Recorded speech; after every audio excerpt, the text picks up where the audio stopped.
Karnataka Valmiki scam link హైదరాబాద్లో తేలింది. 45 కోట్లు హైదరాబాద్కు చేరాయని విచారణ సంస్థలు తేల్చినా లోతైన విచారణ ఎందుకు చేయడం లేదు అన్న ప్రశ్నలు తలెత్తుతున్నాయి. స్కామ్కు సంబంధించి రాష్ట్రంలో సిట్, సిబిఐ, ఈడీ సోదాలు చేపట్టినా ఎలాంటి ప్రకటన విడుదల చేయకపోవడంపై అనుమానాలు వ్యక్తమవుతున్నాయి. ఈ స్కామ్ సంబంధం ఉన్న తెలంగాణకు చెందిన వారిని ఎవరు కాపాడుతున్నారు, ఎందుకు కాపాడుతున్నారన్నది అంతుచిక్కని ప్రశ్నగా మిగిలింది.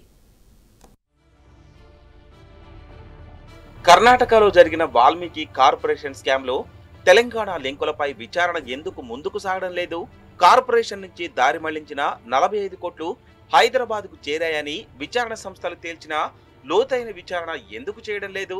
మొదట్లో సోదాలతో హడావిడి చేసిన దర్యాప్తు సంస్థలు ఇప్పుడు ఎందుకు హైదరాబాద్ వైపే చూడడం లేదు? ఊరు పేరు లేని కంపెనీలకు డబ్బులు జమ కావడం, అందున డబ్బులు జమైన ఖాతాలన్నీ ఒకే బ్యాంకుకు చెందినవి కావడం అనుమానాలను బలపరుస్తున్న దర్యాప్తు సంస్థలు ఎందుకు పట్టించుకోవడం లేదు? వాల్మీకి స్కామ్ దర్యాప్తుపై ఎదురవుతున్న ప్రశ్నలివే. లోక్సభ ఎన్నికలకు ముందు ఈ డబ్బులు తెలంగాణకు చేరాయని, ఎన్నికల్లో వీటిని వినియోగించినట్లు అనుమానాలు ఉన్నప్పటికీ ఈ దిశగా విచారణ చేపట్టకపోవడం ఆశ్చర్యం కలిగిస్తోంది. అసలు ఈ స్కామ్ కు సంబంధం ఉన్న తెలంగాణకు చెందిన వారిని ఎవరు కాపాడుతున్నారు, ఎందుకు కాపాడుతున్నారనేది అంతు చిక్కని ప్రశ్న.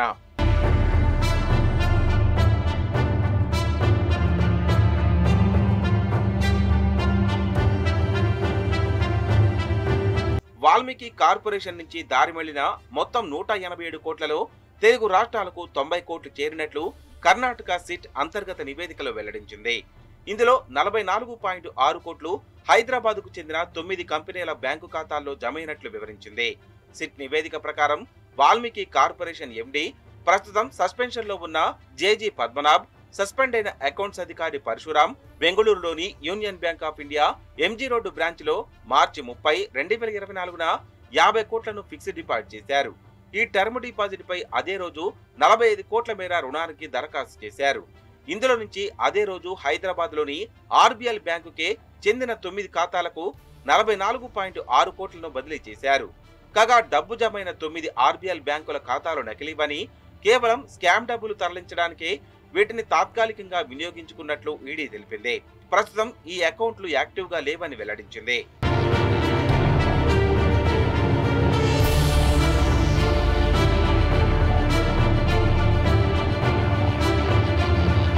ఢిల్లీలోని కాంగ్రెస్ అధిష్టానం సూచనల మేరకే కర్ణాటక కాంగ్రెస్ ప్రభుత్వం ఈ స్కామ్ కు పాల్పడిందని, స్కామ్ లోని 44.8 కోట్లు హైదరాబాద్ కు చేరడాన్ని చూస్తే ఇక్కడి కాంగ్రెస్ కూడా ఈ స్కామ్ తో సంబంధం ఉన్నట్లు అర్థమవుతుందని పలువురు అనుమానాలు వ్యక్తం చేస్తున్నారు.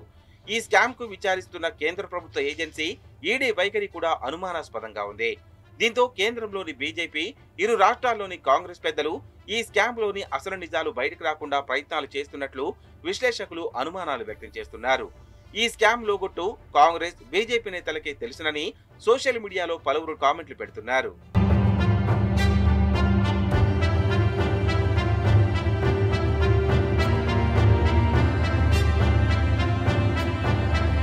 లోక్సభ ఎన్నికల్లో మద్యం, డబ్బు పంచడం కోసమే వాల్మీకి కార్పొరేషన్ నిధులను అక్రమంగా వాడుకున్నట్లు ఈడీ, సిట్ విచారణలో ప్రాథమికంగా తేలింది. అయితే నిధుల బదిలీని Valmiki corporation superintendent P Chandrasekaran తొలుత వ్యతిరేకించడంతో ఆయన్ని తప్పించినట్లు సమాచారం. మే 26న ఆత్మహత్య చేసుకున్నారు.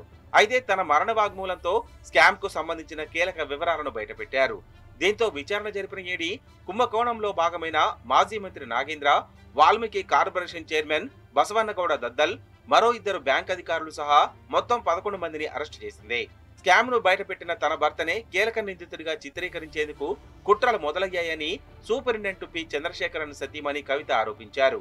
ప్రభుత్వం ఏర్పాటు చేసిన సిట్ శివమొగ్గ జిల్లా కోర్టుకు సమర్పించిన 2వ ఛార్జ్షీట్ నివేదికలో అసలు నిందితుల పేర్లను తప్పించడం కలకలం రేపుతోంది. వాల్మీకి కుంభకోణంలో ప్రధాన నిందితులైన మాజీ మంత్రి Nagendra, Valmiki corporation chairman Basavagouda Daddal, Union Bank of India chief manager Mitaraval పేర్లు సిట్ 2వ ఛార్జ్షీట్ లో కనిపించలేదు. స్కామ్ ను బయటపెట్టిన చంద్రశేఖరన్ ను నిందితుడిగా సిట్ కొత్తగా చేర్చింది. దీంతో ఈ విచారణ పక్కదారి పడుతోందని పలువురు విమర్శిస్తున్నారు.